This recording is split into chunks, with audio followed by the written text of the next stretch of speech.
मित्रों, हमने अक्टूबर महीने में जो करंट अफेयर्स पढ़े थे उसकी पूरी पीडीएफ मंथली पीडीएफ फाइल बनाकर अपलोड कर दी गई है अनअकैडमी की वो वेबसाइट पे। मैंने लिंक नीचे डाल दिया है। इंग्लिश वर्जन अभी अपलोड किया है 12 तारीख 12 नवंबर तक में हिंदी वर्जन भी उसका आ जाएगा, तो आप उसे डाउनलोड करें और देखिए। कुल मिलाकर हमने जो पढ़ा था पूरे अक्टूबर महीने उसका, और उसके अलावा भी इधर उधर के और जो समाचार काम के थे बनाया है।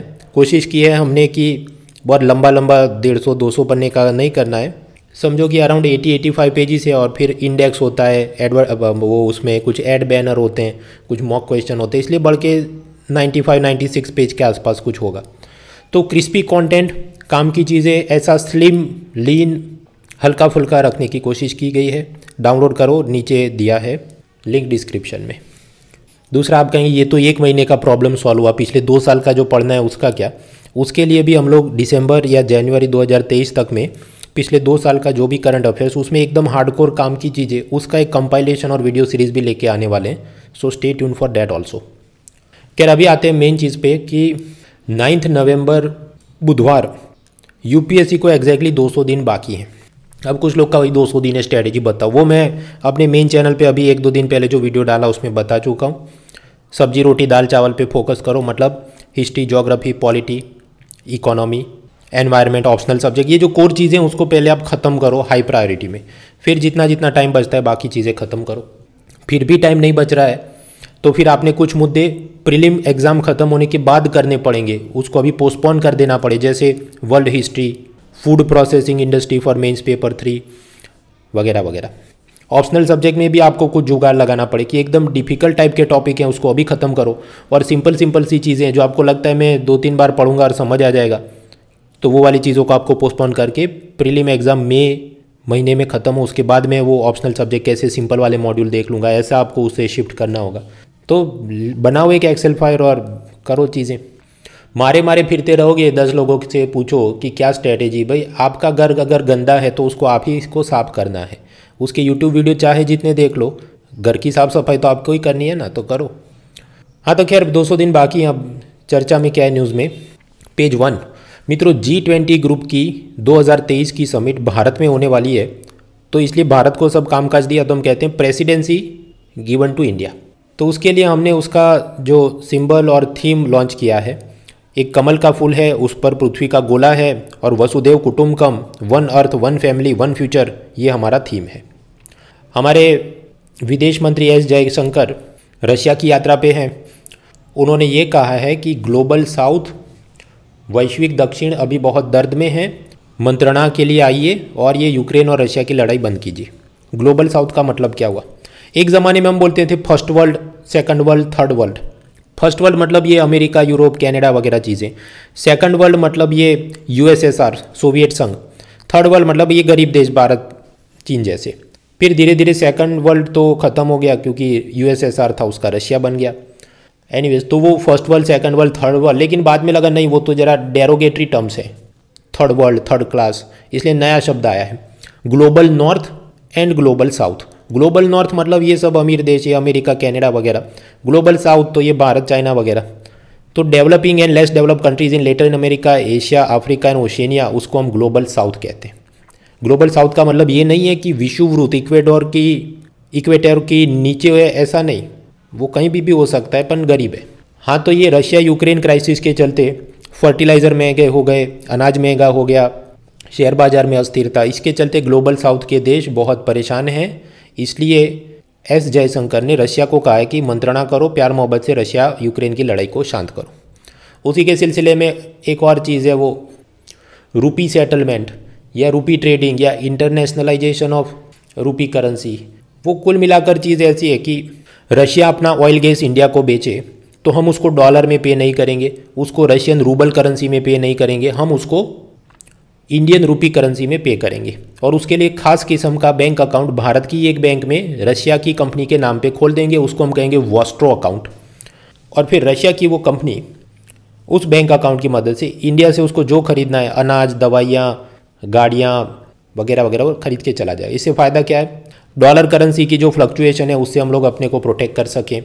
स्विफ्ट नाम की इंटरनेशनल फाइनेंशियल मैसेजिंग सिस्टम है जिसमें रशिया पर प्रतिबंध है, तो उस रूट से पैसा भेजना वैसे भी मुश्किल है, वगैरह वगैरह। So that is the rupee settlements. अब ऐसा रशिया के साथ तो हमने कुछ खेल शुरू किया है, लेकिन बाकी भी छोटे छोटे देश जैसे Sri Lanka, Maldives, Africa, south Asia के और देशों के साथ हम ये करने की कोशिश में हैं। इस पर अभी इकोनॉमिक सर्वे आएगा और वो चर्चा करेगा, तब इसको और आराम से हम लोग पढ़ेंगे। तीसरा मुद्दा चल रहा है कि कुछ दिन पहले याद करो कि अपने को 1 क्विंटल गेहूं खरीदना हो तो 2200 रुपये लगे, और 1 क्विंटल घास चारा यानी फॉडर खरीदना हो अपने गाय भैंस के लिए तो 2000 रुपये लगे। सीन कुछ ऐसा भले, मतलब गेहूं 22 रुपये प्रति किलो और घास चारा 20 रुपये प्रति किलो, तो आप वो घास चारा खिला के गाय भैंस से दूध निकालो और बेचो तो प्रॉफिट मार्जिन तो कुछ बचता नहीं। पिछले 1 साल में घास चारे की कीमत में 25% महंगाई बढ़ गई है। इसलिए एग्रीकल्चर मिनिस्ट्री ने नेशनल डेयरी डेवलपमेंट बोर्ड को ये कहा है कि आप एक नई मुहिम चलाओ और किसानों की मदद से ऐसे 100 फार्मर प्रोड्यूसर ऑर्गेनाइजेशन FPO बनाओ जिनका काम सिर्फ और सिर्फ घास चारा पैदा करना होगा। तीसरी चीज़ है, तमिलनाडु के कुंबाकोनम नाम की जगह से पार्वती माता की मूर्ति, तमिल भाषा में अनुवाद की गई बाइबल की कॉपी और ऐसी कुछ चीज़ें वो किस ज़माने में म्यूज़ियम से या कहीं से चुराई होगी, और लंबी चौड़ी उसकी सब चीज़ है कि कैसे उसको वापस हासिल किया। मैं इस पे अपना दिमाग बहुत ज़्यादा नहीं लगाऊंगा क्योंकि एग्ज़ाम पॉइंट ऑफ व्यू से इससे पहले भी कई बार ऐसी सब समाचार कि अपने कैसे सब पुरातत्व की चीज़ें लोग चुरा के ले गए थे, फिर हमने वापस लाए हैं उसे। कुछ एग्ज़ाम में अभी तक आया नहीं है, तो बहुत मैं इस पर अभी दिमाग नहीं लगा रहा। आगे बढ़ते हैं। पेज 2, 3, 4, 5 पर कुछ नहीं, वही सब पॉलिटिक्स के समाचार हैं, अलग अलग एडवर्टाइजमेंट है। पेज नंबर 8 पे सीधा बढ़ते हैं। मतलब पेज 2 से लेके 7 तक कुछ था ही नहीं। पेज 8 पर कॉलम्स एंड कोटेशंस वाक्य। बेंजामिन फ्रैंकलिन, मेरे ख्याल से अमेरिका के वो कुछ फ्रीडम फाइटर थे, पॉलिटिशियंस थे या जो, तो उनका ये कहना है कि न्याय तब तक नहीं होगा जब तक जिनको उस गुनाह से कोई भी फर्क नहीं पड़ा वो लोग भी उतने ही आक्रोश में आ जाएंगे जितना कि जिनके साथ वो गुनाह हुआ है। Justice will not be served until those who are unaffected are as outraged as those who are affected. For example, दिसंबर 2012 में निर्भया गैंगरेप दिल्ली में हुआ, तो स्वाभाविक है वो लड़की के माता पिता आक्रोश में हो, लेकिन साथ ही साथ पूरा देश भी उतना ही आक्रोश में था। Candle light vigilance and all those activities. तो उसके चलते सरकार और पुलिस पर जो दबाव बना और जल्दी जल्दी वो केस निपटाया गया। लेकिन उसके बाद आप देखें कई सारे हत्या बलात्कार के केस, लेकिन या तो मीडिया ने उसे इतना हाईलाइट नहीं किया कि बाकी सब लोग संवेदनशील होकर उसे देखें और जल्दी से जल्दी न्याय देने की दबाव बने।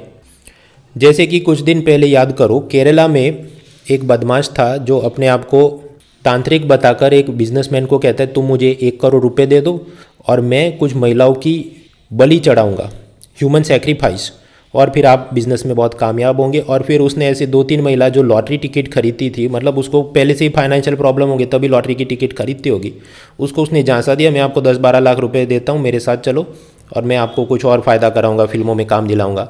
और फिर उसने इतनी बर्बरता से कि उन महिलाओं के स्तन काटे, चॉप्ड ऑफ देयर ब्रेस्ट्स, फिर उसको और टॉर्चर किया, फिर उसका गला काट दिया।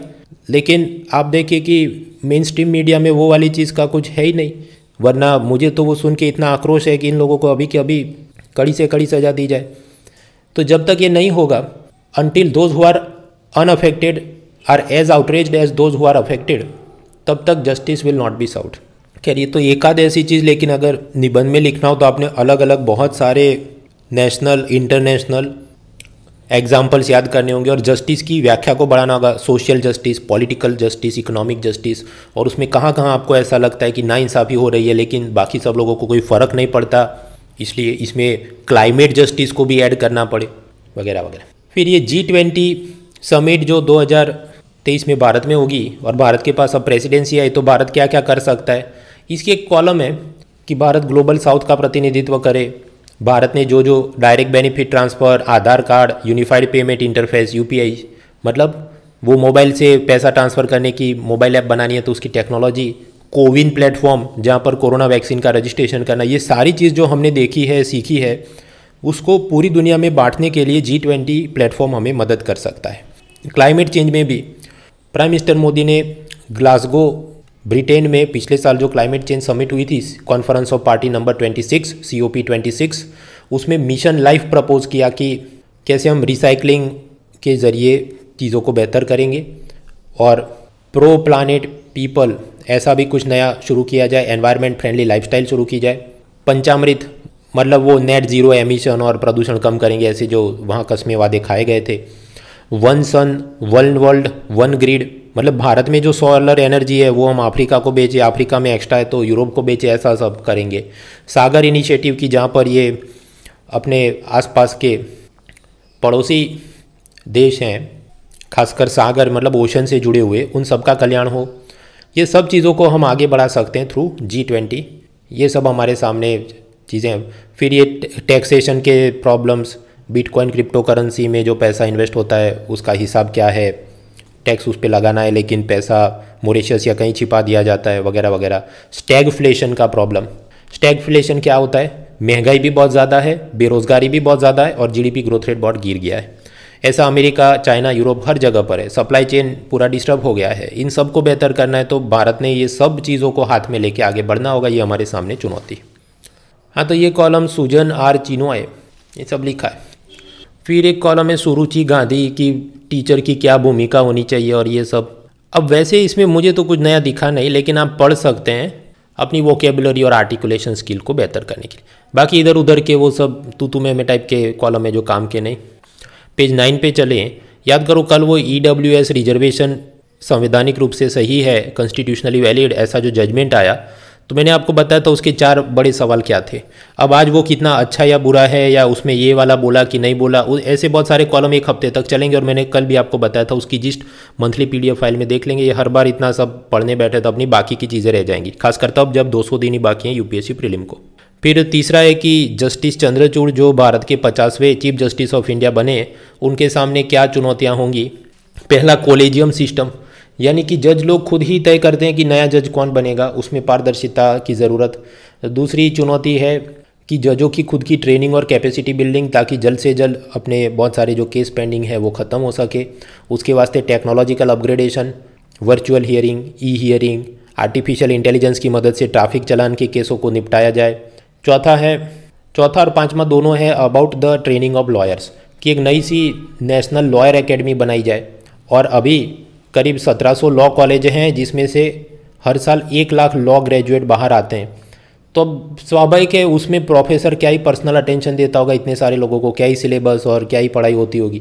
तो we are facing a monumental crisis of mediocrity, मतलब उत्कृष्टता, एक्सीलेंस की तरफ नहीं, मीडियोक्रेसी मतलब वही जुगाड़पंथी और सामान्य किस्म की जो पढ़ाई लिखाई करवाई जा रही है, तो वो सबको भी और चुस्त करने की, दुरुस्त करने की ज़रूरत है।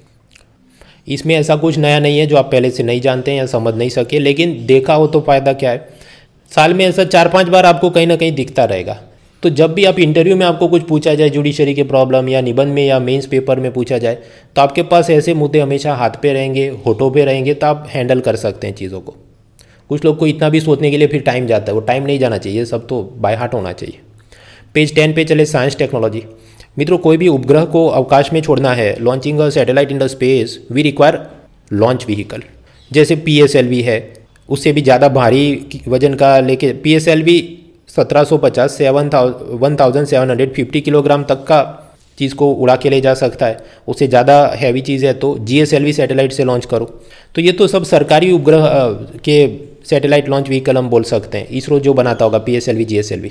अब ये कहा कि प्राइवेट सेक्टर कंपनी भी बनाए, तो हैदराबाद की स्काईरूट कंपनी, उसने विक्रम S नाम का भारत का सबसे पहला प्राइवेट लॉन्च व्हीकल बनाया है, जिसकी कैपेसिटी है करीब 300 किलोग्राम तक। ये सैटेलाइट को ये उड़ा के ले जा सकता है और सन सिंक्रोनस ऑर्बिट में उसको स्थापित कर सकता है। सन सिंक्रोनस क्या होता है, जियो सिंक्रोनस क्या होता है, मैं अभी खुद से नहीं सर्च करूँगा, क्योंकि आजकल में समझो एक्सप्लेन सीरीज आएगी, उसमें हम देख लेंगे। मित्रों, अगर आपको PhD करनी है तो उससे पहले मतलब आपने थीसिस लिखनी होगी, लेकिन थीसिस आप सबमिट करो यूनिवर्सिटी में, उससे पहले आपने जो भी 2-5 कुछ रिसर्च पेपर भी इधर उधर बड़े प्रतिष्ठित रिसर्च जर्नल में पब्लिश करने होते हैं। तो UGC यूनिवर्सिटी ग्रांट कमीशन जो ये PhD के सब एडमिशन और क्वालिफिकेशन के नियम बनाता होगा, उसने ये कहा कि थीसिस सबमिट करने से पहले जर्नल में ऐसा सब पब्लिश करना काम इम्पॉर्टेंट नहीं है, मतलब रिक्वायर्ड नहीं है, बाद में वो करे तो भी चलेगा। मैं पूरा नियम पढ़ ही नहीं रहा हूँ सच कहूँ तो, क्योंकि अपने एग्जाम के लिए काम का नहीं। अगर आप यूजीसी नेट की तैयारी करें तो फिर आपको सब नियम थोड़े पता होने चाहिए। आगे बढ़ते हैं पेज 11। तो ये जस्टिस चंद्रचूड़ वो चीफ जस्टिस बने, तो बड़ी सी उनके साथ इंटरव्यू सीरीज़ है। अब उसमें उन्होंने सब ज्ञान दिया होगा, पर मैं पढ़ नहीं रहा। उसका कारण कि आप अपने एग्जाम पॉइंट ऑफ व्यू से सोचो कि 200 दिन बाकी है तो और भी चीज़ें करनी है। अब ये पूरा एक फुल पेज पढ़ें आप और उसमें से नगेट्स ऑफ विजडम मिल सकते हैं, नो डाउट, लेकिन अब टाइम की मारामारी भी समझनी है। मैं अपने पॉइंट ऑफ व्यू से सोचूं कि मुझे ये वीडियो बनाना है, अगर ये मैं खींच के बनाऊँ तो 1 घंटे का भी बनेगा, लेकिन मैं अगर वॉच टाइम देखूँ तो ज़्यादातर जनता 5 मिनट सुन के वो तो छोड़ देने वाली है। तो इतना आगे का जो लेफ्ट राइट किया उसका रिटर्न ऑन इन्वेस्टमेंट मेरे लिए क्या है, राइट? तो इसलिए मैं कर नहीं रहा। इफ़ यू हैव टाइम तो आराम से वो सब पढ़ो, उन्होंने क्या उसमें ज्ञान दिया है। Page 12 explain series. हर्बिसाइड्स मतलब तृणमारक, घास फूस जो उग जाती है खेतों में, जो कि फसल का वाटर न्यूट्रिएंट्स उसको चूस लेता है, तो उसे हम कहते हैं weed, WEED, weed. Undesirable plants that compete with the crop for nutrient, water and sunlight. तो आप कहीं घास फूस को कैसे हटाए? एक तो मैनुअल इंटरवेंशन हो सकता है, हाथ से सब आप काट काट के निकाल दो, लेकिन उसमें बहुत टाइम जाएगा और आपको मजदूर रखने पड़ेंगे, वो बहुत महंगा हो जाएगा। दूसरा हो सकता है हर्बिसाइड, ऐसे केमिकल का छिड़काव कर दो कि वो सारे ऐसे घास फूस को मार दे, but there is a problem. मित्रों, मान लीजिए आपको पता चले कि ये वाले एरिया में कुछ आतंकवादी छुपे हैं, सिविलियन पॉपुलेशन के साथ, नागरिकों के साथ कुछ घर में वो छुपे हैं। अब आप उस पर मिसाइल से भी अटैक कर सकते हैं, लेकिन एक तकलीफ है, आतंकवादी तो मर जाएगा लेकिन जो निर्दोष नागरिक हैं वो भी मर जाएंगे। ऐसा ही होता है जब आप हर्बिसाइड यूज़ करते हैं कि वो केमिकल छिड़कोगे तो घास फूस तो तबाह हो ही जाएगी, लेकिन साथ में आपने जो भी गन्ना चावल कुछ अनाज लगाया है, जो असल में क्रॉप लगाया, वो भी बर्बाद हो जाएगा। क्योंकि ये जो हर्बिसाइड है वो ऐसा डिफ्रेंशिएट नहीं करता, नहीं ये तो क्रॉप है, नहीं ये तो वीड है, दोनों को इसको मारूंगा उसको नहीं मारूंगा, ऐसी उसको तो समझ नहीं है, ये तो केमिकल है। Then what is the solution? हमें अगर जीनेटिकली मॉडिफाइड या ट्रांसजेनिक क्रॉप इस्तेमाल करते हैं, जैसे कि GM मस्टर्ड, सरसों, तो उसकी कुछ ऐसी कैपेसिटी है कि उस पर ऐसा केमिकल डालो तो भी वो मरता नहीं। तो जो बाजू के अननेसेसरी वीड है, घास फूस है, वही मरेगी और मेन क्रॉप को कुछ नहीं होगा। तो आप कहें यार ये तो बेस्ट है ना, तो ऐसे ही हम GM या ट्रांसजेनिक क्रॉप्स, चाहे मस्टर्ड हो, कॉटन हो, उसका रिसर्च करते हैं, लेकिन फिर ऐसे जीनेटिकली मॉडिफाइड क्रॉप का अपना अलग रोना चलता है कि वो कैसे एनवायरनमेंट को और हेल्थ को ख़राब कर सकते हैं। तो कुल मिलाकर यहाँ चर्चा में इसलिए आया, ग्लाइफोसेट जो कि एक हर्बिसाइड है, तृणमारक है, वो दवाई से आप घास फूस को हटा सकते हैं। अब उससे वैसे भी कुछ कैंसर और दूसरे प्रॉब्लम होते हैं, तो विदेशों में तो बैन ही है। भारत ने कहा कि इसको, भारत सरकार ने कहा कि अब इसको भी बैन करना है, लेकिन इसमें काउंटर आर्ग्यूमेंट है। वर्ल्ड हेल्थ ऑर्गेनाइजेशन ऐसा बोलता है कि हाँ ये ग्लाइफोसेट से कैंसर हो सकता है, लेकिन यूरोप और अमेरिका की एनवायरनमेंट प्रोटेक्शन एजेंसी का ये कहना है कि नहीं, सफिशिएंट एविडेंस नहीं है। वो तो आपने लैब में एकदम प्योर किस्म का ग्लाइफोसेट इस्तेमाल किया, इसलिए चूहे को कैंसर हो गया, जबकि असल जीवन में तो हम बहुत ही डाइल्यूटेड किस्म का यूज़ करते हैं, तो उससे कैंसर नहीं हो सकता।